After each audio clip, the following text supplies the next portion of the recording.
Welcome back to Not Too Late. I'm your host, Mia Holtzman.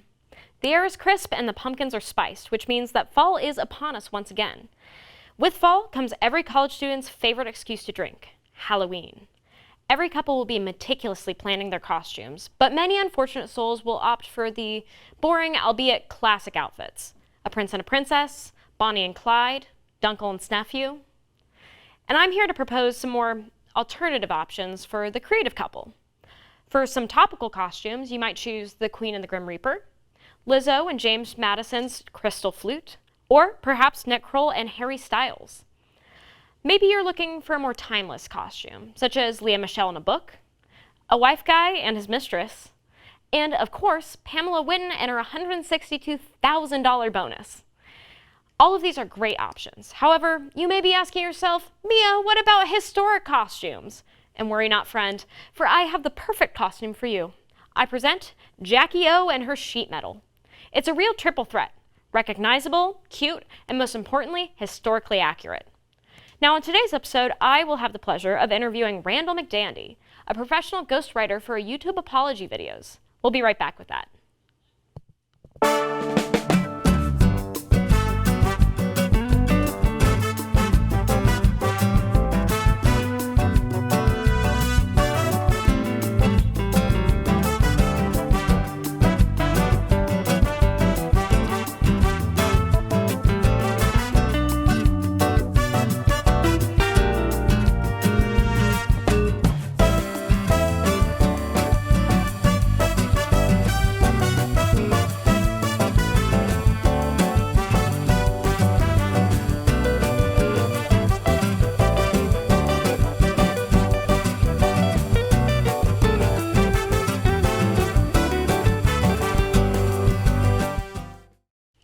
Welcome back to Not Too Late. We are joined today with Randy McDandy, a professional ghostwriter for YouTube apology videos.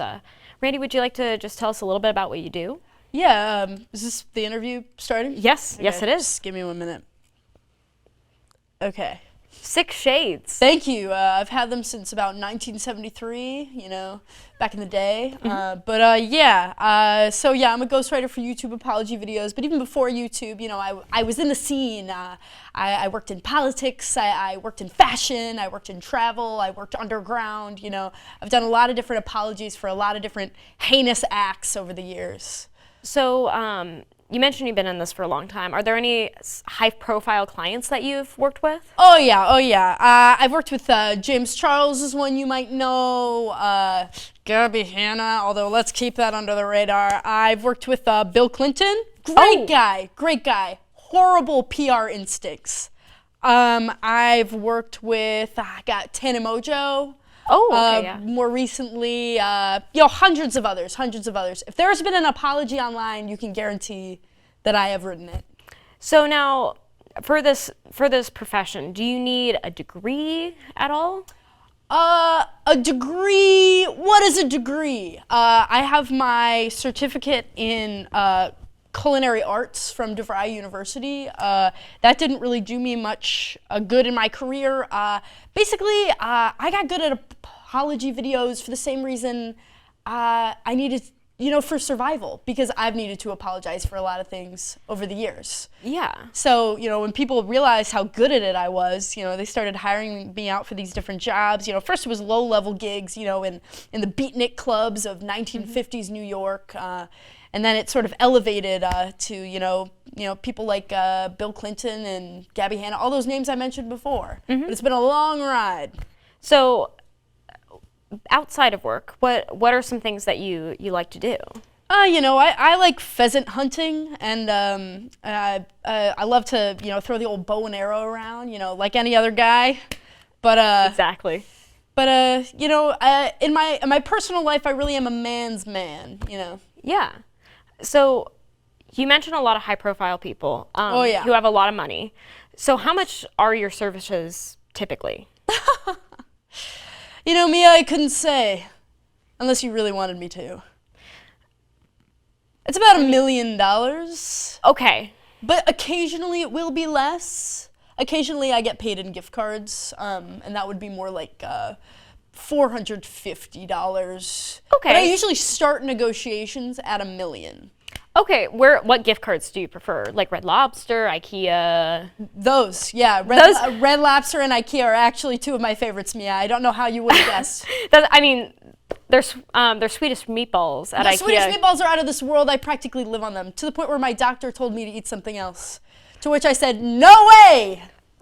And you shouldn't eat anything else. No. They have all the sustenance you need. I'm pretty sure they've got some vitamin C, and I think that's all you need. Yeah, I would agree. Now, I have been told just before this segment that I have run into a little bit of trouble that I may need to apologize for. And I'm worried, but is there anyone beyond saving in terms of apologies? Mia, I've been in this business a long time. If Bill Clinton can do it, so can you. Okay, that makes me feel a lot better. But Randy, I have to be honest with you. I've just been informed that some of the jokes I made last week did not go over well with our audience. I guess some people don't think that I'm funny and that I need to stop spreading misinformation. Would you help me write an apology?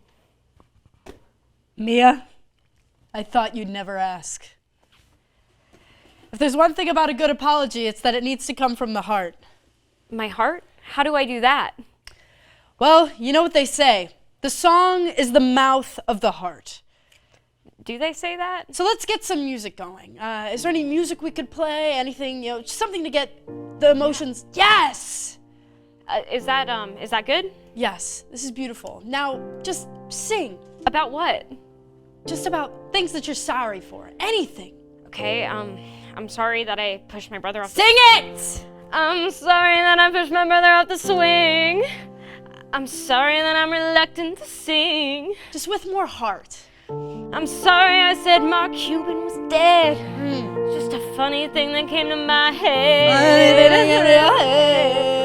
Come on, Randy, now you do one. All right. I'm sorry for evading my taxes. I'm sorry for still using faxes. I'm sorry for gambling my fortune away. I'm sorry for filing for bankruptcy.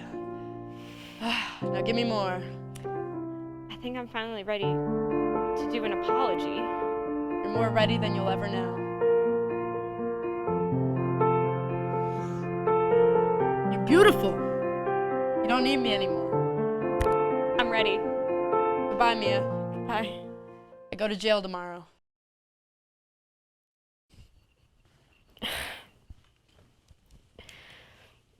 I've tried to get through this so many times, and I'm just gonna go ahead and say what's on my mind. No script, no filter, no music. A little bit of music, and just me. I know there's been a lot of talk about what's been said in the most recent episode of our show where I made a joke that Mark Cuban had unfortunately passed away.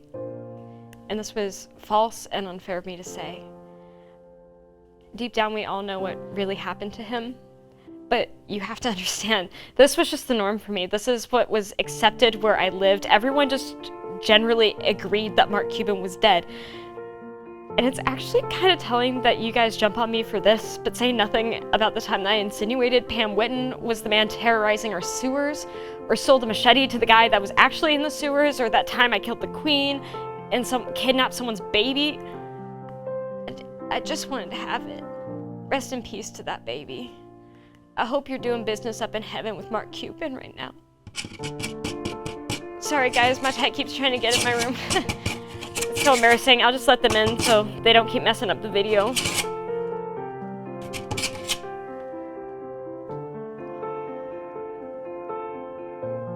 I feel like the scrutiny and the pressures and the hardships I've come under just because of this one joke are comparable to like an orphan. I feel like an orphan right now, and you guys are my parents, just absolutely scolding me right before you die, just like Mark Cuban. And in all honesty, you guys should be apologizing to me after everything I've sacrificed for you. You guys come after me like this?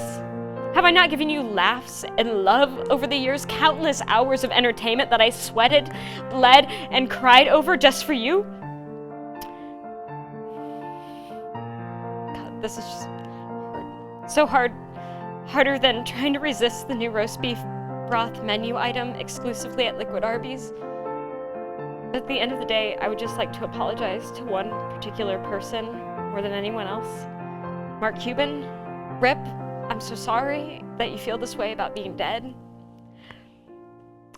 And sometimes words just aren't enough to emphasize my feelings, so I choreographed this interpretive dance.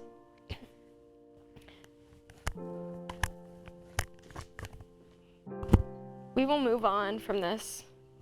We will get past this, and I will continue to slander the names of other wealthy celebrities out there out of jealousy for their lavish lifestyles.